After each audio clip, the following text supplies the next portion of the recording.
చెబుతోంది. ఇజ్రాయెల్కు తానేమీ తక్కువ కాదంటోంది Iran. Israel టార్గెట్గా 100కు పైగా ఇరాన్ మిసైల్స్ను ప్రయోగించింది. ఇరాన్ మిసైల్స్ దాడిలో టెల్ అవీవ్ ధ్వంసమైంది. ఇరాన్ మిసైల్స్ ముందు చిన్నపోయాయి. ఇజ్రాయెల్ ఐరన్ డోమ్ మరి ముఖ్యంగా పౌరుల నివాసాల టార్గెట్గా ఇరాన్ దాడులకు పాల్పడింది. ఇరాన్ దాడిలో 30 మందికి పైగా చనిపోయినట్లు ఇజ్రాయెల్ స్వయంగా ప్రకటించింది. ఇరాన్ దాడులతో బిక్కుబిక్కుమంటూ బతుకుతున్నారు ఇప్పుడు ఇజ్రాయెల్ వాసులు. భయంతో బంకర్లోకి పరుగులు పెడుతున్నారు జనం అంటే అర్థం చేసుకోవచ్చు అక్కడ ఎటువంటి పరిస్థితులు ఉన్నాయనేది. ఒకసారి ఆ విజువల్స్ చూద్దాం.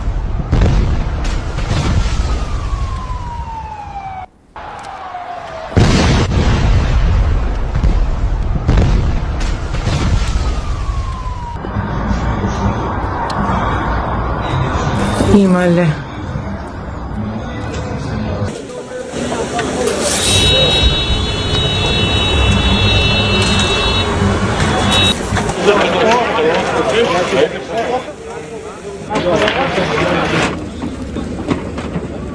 ఇరాన్ ఇజ్రాయెల్ మధ్య యుద్ధం పతాక స్థాయికి చేరుకుంటుంది.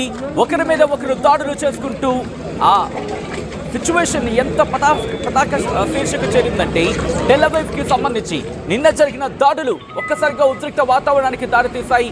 మరి ముఖ్యంగా పోర్టులకు సంబంధించి పోర్టులే కేంద్రంగా ఇద్దరికిద్దరు కూడా ఇటు ఇరాన్ ఇజ్రాయెల్ ఇద్దరికిద్దరు కూడా తామేమీ తక్కువ కాదన్న రీతిలో ఒకరి మీద ఒకరు దాడులు చేసుకున్న పరిస్థితి. యుద్ధ వాతావరణం స్థాయికి చేరుకుంటోంది. మరి ముఖ్యంగా టెహ్రాన్లో కారు బాంబులు, 6 అణు శాస్త్రవేత్తల మరణం తర్వాత ఇప్పుడు ఈ ఘటన మరింత సంచలనంగా మారింది. ఎందుకంటే ఇంధన కేంద్రాలపై ఇజ్రాయెల్ దాడులకు పాల్పడుతోంది. ఇరాన్లోని అతిపెద్ద ఎలక్ట్రానిక్స్ ఉత్పత్తుల ప్రాంగణం పైన కూడా దాడులకు పాల్పడింది ఇజ్రాయెల్. దాంతోపాటు ఇటు ఇజ్రాయెల్కి సంబంధించి ఇజ్రాయెల్ మీద కూడా అదే స్థాయిలో దాడులకు దిగింది ఇరాన్. మరి ముఖ్యంగా గత రాత్రి చూసుకుంటే కనుక అక్కడ పోర్టుల మీద విరుచుకుపడింది. పోర్టులతో పాటు మరికొన్ని కేంద్రాలకు సంబంధించి అణు స్థావరాల టార్గెట్గా ముందుకు వెళ్తూ ఉంటుంది. ఈ నేపథ్యంలోని ఇరాన్ ఇజ్రాయెల్కి సంబంధించి ఆ యుద్ధం పతాక స్థాయికి చేరుకుంటోంది. ఇక్కడ ఇజ్రాయెల్లోని అమెరికా ఎంబసీ మీద కూడా దాడి జరిగిందంటే అర్థం చేసుకోవచ్చు. దాంతోపాటు ఇజ్రాయెల్కి సంబంధించి మాట్లాడుకున్న సందర్భంలో ఆ భీకర దాడులకు సంబంధించి ఇరాన్ సుప్రీం లీడర్ కూడా కమెంట్ చేస్తున్న సందర్భం ఎక్కడ కూడా మేము దాడులని తగ్గించమంటూ వాళ్ళు చెప్పుకొచ్చారు. ఇరాన్ మీద దాడులు కొనసాగిస్తామంటూ ఇజ్రాయెల్ చెబుతోంది. ఇజ్రాయెల్ మీద తమ దాడులు కొనసాగుతాయంటూ ఇరాన్ చెబుతోంది.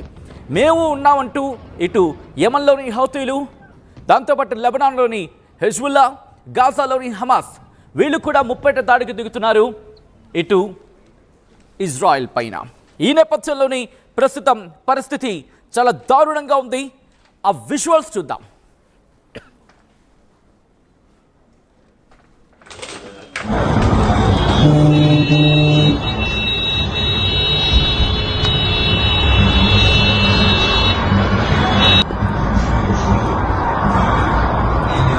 Himalaya.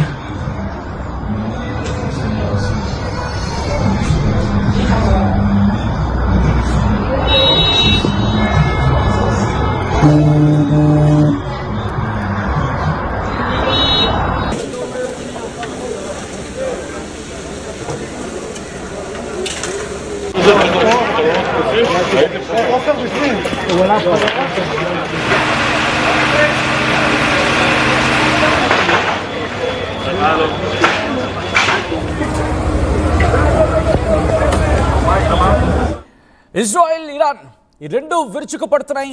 ఒకదాని మీద ఒకటి దాడులకు పాల్పడుతున్నాయి. నిన్న రాత్రి 100 మిసైళ్లతో ఒక్కసారిగా దాడులకు దిగింది ఇరాన్ ఇజ్రాయెల్ మీద. ఈ నేపథ్యంలో ఇరాన్ ఒకటే చెబుతోంది ఎక్కడ కూడా ఈ ఘటనకు సంబంధించి. ఎందుకంటే ఇరాన్ ఏమంటోంది, ఇది మేమేం పుడుకోలేదు, ఇజ్రాయెలే ముందుగా రెచ్చగొట్టింది. ఇజ్రాయెల్ రెచ్చగొట్టిన నేపథ్యంలో మేము దాడులకు దిగాం తప్ప ఇక్కడ ఇజ్రాయెల్ ఆపేస్తే మేము ఆగిపోతాం. ఇజ్రాయెల్ మీద మేము దాడులను ఆపేస్తాం. ఎప్పుడు ఒకవేళ ఇజ్రాయెల్ కనుక మా మీద దాడులని, మా సైనిక స్థావరాలు, మా అణుస్థావరాలే టార్గెట్గా కనుక దాడులే లక్ష్యంగా చేసుకొని ఆ లక్ష్యాలను కనుక అక్కడ ఫిక్స్ చేసుకుని వాటి మీద దాడిని ఆపేస్తే, ఒక విధంగా చెప్పాలంటే ఇరాన్ మీద దాడి ఇజ్రాయెల్ ఆపేస్తే మేము ఆపేస్తూ ఉంటుంది ఇరాన్. కానీ నేను ట్రంప్ మాట్లాడిన మాటలు చూసాం. ఇక్కడ సంధి చేసుకోండి, భారత్ పాకిస్తాన్లకి మీరు కూడా సంధి చేసుకోండి, మీతో నేను సంధి చేస్తానంటూ ట్రేడ్ని నొక్కి వక్కాణిస్తున్నాడు. ఒకవేళ మీరు కనుక ఒప్పుకోకపోతే మీ మీద కూడా ట్రేడ్ వారు సంధిస్తానని అర్థం వచ్చేలా నిన్న ట్వీట్ చేశాడు. కానీ ఇజ్రాయెల్ ఏముంటుంది? ఇజ్రాయెల్కి సంబంధించి ఇరాన్ మీద దాడికి పాల్పడుతూనే ఉంది. At the same time Iran ఏముంటుంది? ఇజ్రాయెల్ని ముందు కంట్రోల్ చేయి, నీకు ధైర్యం ఉంటే ఇజ్రాయెల్ని కంట్రోల్ చేయి, ఎందుకంటే నీ మాట ఇజ్రాయెల్ వినదా? నువ్వు వెనకాల ఉండి నడిపిస్తే కదా ఇజ్రాయెల్ మా మీద దాడులకు పాల్పడుతోంది అనేది ఇరాన్ మాట. బట్ అమెరికా, మరి ముఖ్యంగా ట్రంప్ ఏమంటున్నాడు? అదంతా నాకు సంబంధం లేదు, ఎందుకంటే నిన్న కాక ఉన్నాం, నిన్న కమెంట్ మనం చూసాం, మీరు సంధి కుదుర్చుకోండి, ఎన్నో ప్రపంచ దేశాల మధ్య యుద్ధాన్ని ఆపేస్తాను, మీ ఇద్దరి మధ్య కూడా యుద్ధాన్ని ఆపేస్తాను, ఎలా ఆపాలో నాకు తెలుసు, గతంలో ఎన్నో ఆపాను, ఇప్పుడు కూడా ఆపుతా అంటూ ట్రంప్ అంటున్నాడు. బట్ అంతకన్నా ముందు మొన్నేమన్నాడు? ఆల్రెడీ 60 రోజులు అయిపోయాయి, 61వ రోజుకు చేరుకుంది, ఒకవేళ మీరు కనుక ఇప్పుడు కనుక ఆగకపోతే ఏమండి ఇరాన్ ఉద్దేశిస్తూ వార్నింగ్ ఇచ్చాడు, నువ్వు కనుక యుద్ధాన్ని ఆపకపోతే దారుణమైన పరిణామాలని నువ్వు భరించాల్సి ఉంటుంది, నా దగ్గర ఒక ప్లాన్ ఉంది, ఆల్రెడీ ఇప్పటికే ప్లాన్ సిద్ధంగా ఉంది, దాడులకు సంబంధించిన ప్లాన్ నా దగ్గర సిద్ధంగా ఉంది, ఏ క్షణానైనా దాన్ని ప్రయోగిస్తాను, ఈసారి కనుక దాడి చేస్తే అత్యంత క్రూరంగా ఉండబోతోంది, అత్యంత దారుణంగా ఉండబోతుందని చెప్పి ఇరాన్ ఉద్దేశించి ఇదే ట్రంప్ చెప్పుకొచ్చాడు.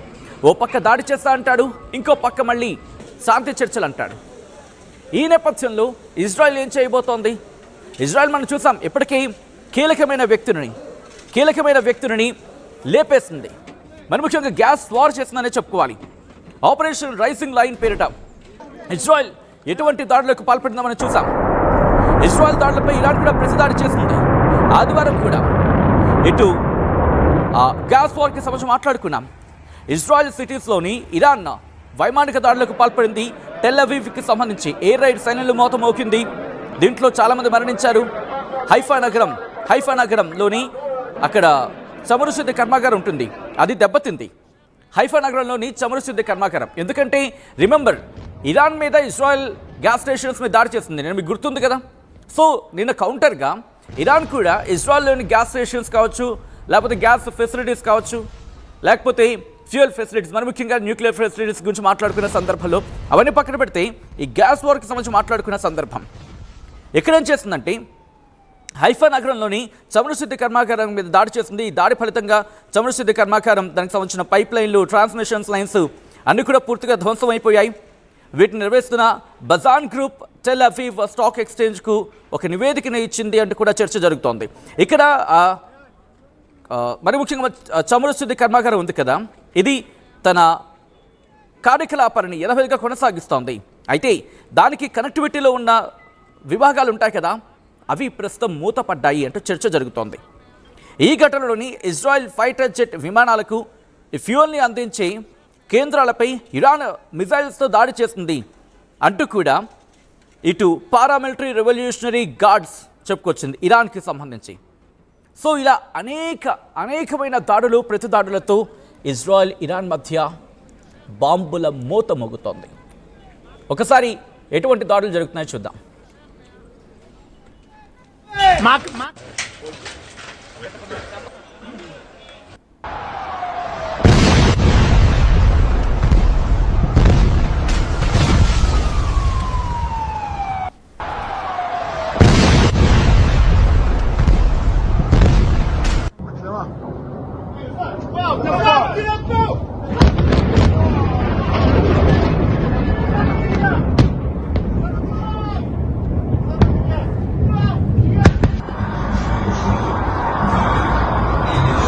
Himalaya.